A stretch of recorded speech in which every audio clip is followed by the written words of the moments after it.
İmam Qurtubi rahmatullah aleyhi özünün Tefsir Qurtubi kitabında bir dinsiz adamdın Kur'an'da özgürtüm dep Müslüman bolğon turalуу bir okuyany bayandagan. Murdагы заманда барыбызга белгилүү болгон адилеттүү падышалардын катарын толуктаган Харун Рашид рахматулла алейхи деген мусулмандардын падышасы өткөн. Мына ушул падышанын динсиз bir катчысы бар эле. Ал катчысынын калем өтө курч, өтө чебер эле. Бирок эң өкүнүчтүүсү эч бир динди кабыл албаган динсиз адам болчу. Падыша буга аябай өкүнүп, ага ар дайым ислам динин сунуштап, мусулман болуусун каалайт эле. Бирок канчалык сунуштаган болсо дагы бирөөсүн дагы кабыл алган эмес. Мына ушинтип күндөр, жылдар, айлар өтүп, bir günü bayağı katçısı padişaha geldi. Padişaha gelip, ay padişam suyunçu, men Müslüman boldum dedi. Padişah abdan suyunup, öte son boluptur, kanti Müslüman boldum dese, katçısı aytat, padişam köp жолу maga İslam dinini sunuştap, maga davat berdiңiz, maga менет кылдыңыз. Бирок ар бир айткан сайын мен ушул маселе абдан ойлондура баштады. Мен жүрөгүмдө bir кыжалачылык бар эле. Деги кайсыл дин тура? Бардык эле диндер биздин динибиз тура. Бизди кабыл алсаңар бактуу болосуң деп өздөрүнө чакырышат. Булардын кайсынысы туура экенин мен сөзсүз аныктап, тактап билем деп текшерүүнү чечтим дейт. Өзүңүз билгендей, мен калем курч, өтө чебер китеп жазуучу акынмын.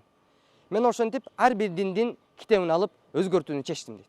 Мен ошентип яһудилердин, тагыраак айтканда, мурдагы заманда Муса алейхиссалам динин кармаган адамдардын китебин алып, ошону өзгөртө баштадым. Сөздөрдү, сүйлөмдөрдү өзгөртүп, жаңылап, адабиятташтырып туруп, ошол диндин башчыларын алып барып, ошол китепти сунуштадым. Качан ошол китеп сунуштаганымда бардыгы окуп чыгып, абдан сүйүлүп, өздөрүнүн ыраазычылыктарын айтып, мен китебимди кабыл алып алышты.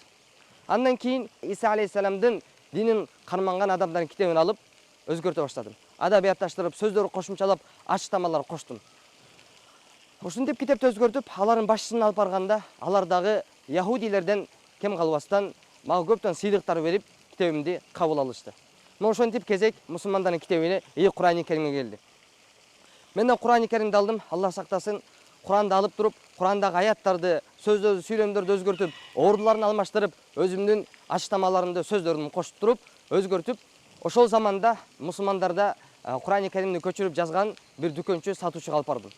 Сатуучуга алып барып, мына мен падышанын катчысы болом, калем курч, өтө чебер жазуучумун. Мына ошол силердин китебиңердеги Кур'андагы анча-мынча сөздөрдү, аяттарды, беттерди өзгөртүп, кошумчалар киргиздим элем. Ушуну кабыл алып көрбөсөңөр, эгер жакса, ушуну элге таратсаңар деп сунуштадым. Сунуштап бергенимде баягы сатуучунун жүзү кызарып, колундагы китепти, мен берген китепти айырып туруп, акмак, сага ушул китепти, Аллахтын китебин өзгөргөн ким мүмкүнчүлүк берди? Алладан коркпойсуңбу? Дагы бир жолу ушундай кылсаң, анда капа болгон деп туруп, ошол китепти бетиме ыргатты. Мен ошондон түшүндүм, бул Кур'ан-ы Керим, бул Аллахтын гана китеби, муну эч ким өзгөртө албайт, жана өзгөрбөйт дагы. Ошондуктан Кур'андагы бардык өкүмдөр, кабарлар бул чындык экенин билдим дагы, мен ошентип ислам динин кабыл алдым. Ошондуктан урматтуу тууганым, биз окуп жаткан Кур'ан-ы Керим, андагы аяттар, андагы сөздөрдүн бардыгы бул Аллах тараптан, анын эч бир аяты дагы, эч бир сүрөсү дагы, жада калса чекити дагы өзгөрүлбөстөн бизге чейин жетип келген, жана кыяматка чейин Аллах Таала бул китепти өзү сактайт.